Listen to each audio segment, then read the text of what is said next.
আসসালামু আলাইকুম, welcome back to my channel. তো দেখো, প্রতিদিনের মতো নতুন আরেকটি ভিডিও নিয়ে চলে আসলাম।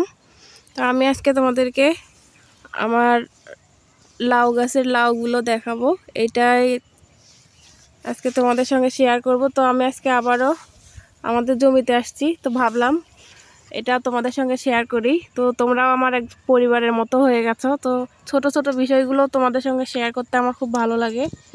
এই জন্য আবারও লাউয়ের জমিতে চলে আসছি। তো আজকে পেঁয়াজের গাছগুলোতে পানি দিচ্ছে, তো তাই দেখতে আসলাম।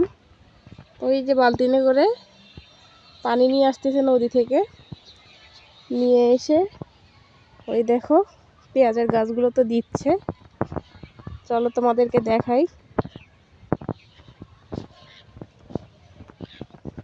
আর দেখো কতগুলো লাউ হয়েছে আরো। এই দেখো পেঁয়াজের গাছগুলোতে পানি দিচ্ছিল। তো লোকটা কোথায় যেন মনে হয় কোথাও রেস্ট নিচ্ছে। তো এই দেখো এইদিকে আরো লাউ তোমাদের সঙ্গে শেয়ার করি। এই দেখো কত লাউ ধরেছে, ওই যে উপরে নিচে। তো ইউটিউব আর ফেসবুক এমন একটা প্ল্যাটফর্ম, তো সবাই সবার বন্ধু, সবাই সবাইকে পরিবার মনে করি আমরা।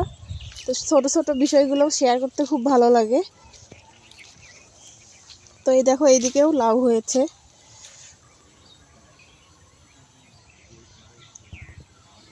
দেখো দেখেই অসাধারণ একটা ভালো লাগা কাজ করতেছে। আর কয়েকদিনের মধ্যে পেঁয়াজের গাছে পেঁয়াজ কলি হবে, তো ইনশাল্লাহ খুব তাড়াতাড়িতে তোমাদেরকে সেটাও দেখাতে পারবো।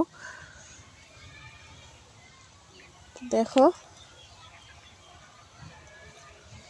তো আমার ভিডিওটি কেমন লাগলো অবশ্যই কমেন্ট করে জানাবে। তো আমি আহামরি কিছু ভিডিও দিতে পারি না, জাস্ট আমার প্রতিদিনের যে লাইফস্টাইল সেটাই তোমাদের সঙ্গে শেয়ার করার চেষ্টা করি। দেখো এগুলোতে দেওয়া হয়েছে, একগুলোতে দেওয়া হয়নি এখনো পানি। আর এইদিকে তো তোমরা জানো বড়ই গাছ। আর ওই দেখো পানি আনতে যাচ্ছে বালতিতে করে। তো বড়ই গাছগুলো দেখাই একটু তোমাদেরকে। এই দেখো বড়ই গাছের বড়ইগুলো একটু হলেও বড় হয়েছে। এই দেখো, কার কার এরকম ফ্রেশ শাকসবজি দেখতে, ফল দেখতে ভালো লাগে অবশ্যই কমেন্টের মাধ্যমে জানাবে। তো গ্রামের মানুষ বলে অবহেলা করো না, আমি সাদা মাটা ভিডিও দেই। তো চলো বাসায় যাওয়া যাক।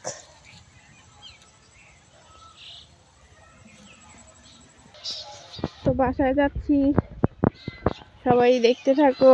এই দেখো এগুলো কি লজ্জাপতির গাছ, একটু লজ্জা দিয়ে যাই।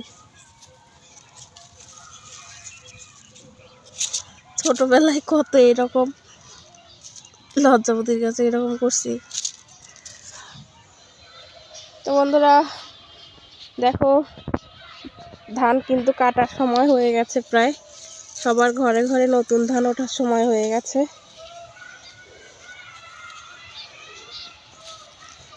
তো আজকে এই পর্যন্তই রাখছি। সবাই ভালো থেকো, সুস্থ থেকো, দেখা হবে নতুন আরেকটি ব্লগে। আল্লাহ হাফেজ।